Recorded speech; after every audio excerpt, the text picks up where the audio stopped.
เจอก้อนเนื้อไมโอมา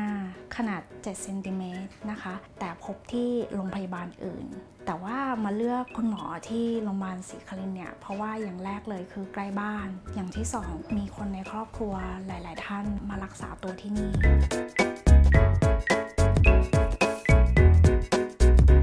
เข้ารับการปรึกษาเนี่ยเราทราบว่ามีการผ่าตัดกล้องนะคะก็เลยอยากจะผ่าตัดผ่านกล้องแต่ว่าคุณหมอเองเนี่ยแนะนำว่าควรจะผ่าตัดแบบเปิดหน้าท้องด้วยปัจจัยหลายๆอย่างที่น่าจะได้ผลลัพธ์ที่ดีกว่าหลายๆคนอยากจะทราบว่าการผ่าตัดแบบผ่านกล้องเนี่ยจะเจ็บน้อยแต่ผ่าเปิดหน้าท้องเนี่ยจะเจ็บเยอะกว่าสุดท้ายก็ตัดสินใจตามที่คุณหมอแนะนำได้รับการรักษาที่นี่มาผ่านมาได้1 อาทิตย์แล้วอะค่ะจริงๆแล้วต้องบอกว่าก่อนที่จะได้รับการผ่าตัดเป็นคนที่กลัวมากเพราะว่าไม่เคยนอนโรงพยาบาลมาก่อนเลยไม่เคย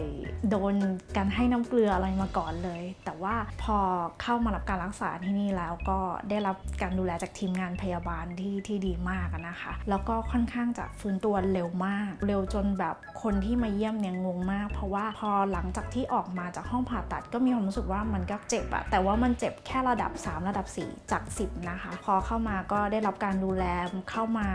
สอบถามพูดคุยอย่างดีอีกวันหนึ่งก็สามารถลุกเดินได้เลย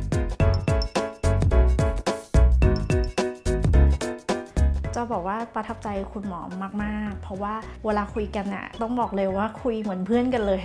มีความสนิทสนมคุยกันได้ตรงไปตรงมาได้รับข้อมูลที่เยอะมากโดยเฉพาะวันแรกที่ได้เจอคุณหมอแล้วคุณหมอแนะนำว่าอย่าผ่าตัดผ่านกล้องเลยผ่าตัดผ่านหน้าท้องเถอะด้วยเหตุผล1 2 3 4ได้รับคำแนะนำที่ดีว่ามันไม่น่ากลัวอย่างที่คิดเลยแผลยังไงแผลสวยแน่นอนนะคะก็ไม่ต้องกลัวเรื่องแผลเป็นสรุปแล้วคือสิ่งที่คุณหมอได้พูดวันแรกเนี่ยว่าการผ่าตัดผ่านหน้าท้องเนี่ยมันไม่น่ากลัวเลย result ที่มันออกมาเนี่ยแบบที่คุณหมอพูดเป๊ะเลยเมื่อกี้ก็เพิ่งเปิดแผลไปก็บอกแผลสวยมากอย่างแรกเลยนะคะคืออันนี้ตามประสบการณ์ตัวเองเลยคือความที่ว่าด้วยตั้งแต่เล็กจนกระทั่งเนี่ยก่อนหน้าที่จะผ่าตัดเป็นคนที่ไม่ค่อยมีโรคไม่ค่อยป่วยและคิดว่าตัวเองแข็งแรงอยู่ตลอดเวลาฉะนั้นเนี่ยพอเป็นอะไรขึ้นมาเล็กน้อยก็คิดว่าบางทีมันอาจจะหายเองก็ได้หรือว่าเราอาจจะรักษาด้วยตัวเอง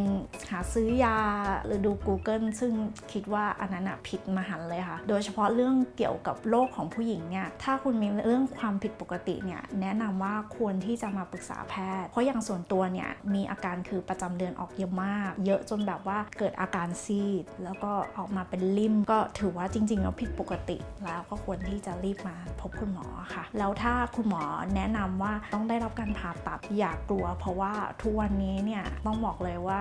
มันทันสมัยมากมันไม่น่ากลัวอย่างที่คิดเลยค่ะ